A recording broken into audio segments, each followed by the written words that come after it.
जय विज्ञान मु चित्तरंजन दास स्वागत करुचु मोर यूट्यूब चैनल आखि पलक रे विज्ञान। आसंतु आमे भिडियोटी को बंद न करी शेष पर्यंत देखिबा और विज्ञान रो भरपूर मजा नबा।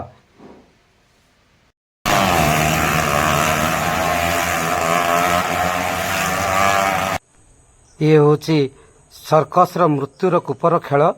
या भितर देखु गाड़ी गुड़िक केते स्पीड रे अति सहजरे बुलुचंती। भारी आश्चर्य लगे गाड़ी गुड़िक एमती केमती वृत्ताकार पथरे बुलुचंती। आसंतु जानिबा पछर थिबा वैज्ञानिक कारण। ये गाड़ी बुलिया पछर मुख्यतः तीनोटी जिनस हमको सहायक करिथाय। गोटे होचु केंद्राभिमुखी बल, गोटे घर्षण बल, गोटे गतिर जड़त्व। जेतेबेले गाड़ीटी वृत्ताकार पथरे बुलुची सेतेबेले केंद्र को एक बल कार्यकारी होता है केंद्राभिमुखी बनती। एवं जेतेबेले गाड़ीटी कांथ चारिपट कांथर मसृण नथिबारु या एक घर्षण बल सृष्टि करे। तृतीय है जड़त्व। जे न्यूटन प्रथम नियम अनुसार गाड़ी सर्वदा गोटे दिगरे बुलिया आरंभ, किंतु ये प्रति मुहूर्त जेतु ता दिग परिवर्तन होची सेथिपई एठी तार दिग परिवर्तन हेबा सहित एक वृत्ताकार पथरे बुलिबा पई सहायक होइताय।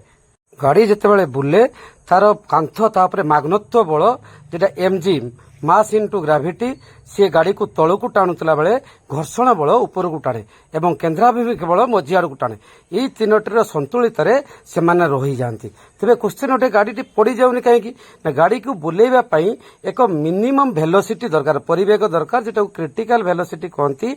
सेतिकी वेलोसिटी रहिले गाड़ी तीनोटी बल माग्नत्व बल, घर्षण बल एवं गतिर जड़त्व सहित केंद्राभिमुखी बल कार्य करिथाय। एही तीनोटी बलर संतुलन रे गाड़ीटी अति सहजरे गति करताय।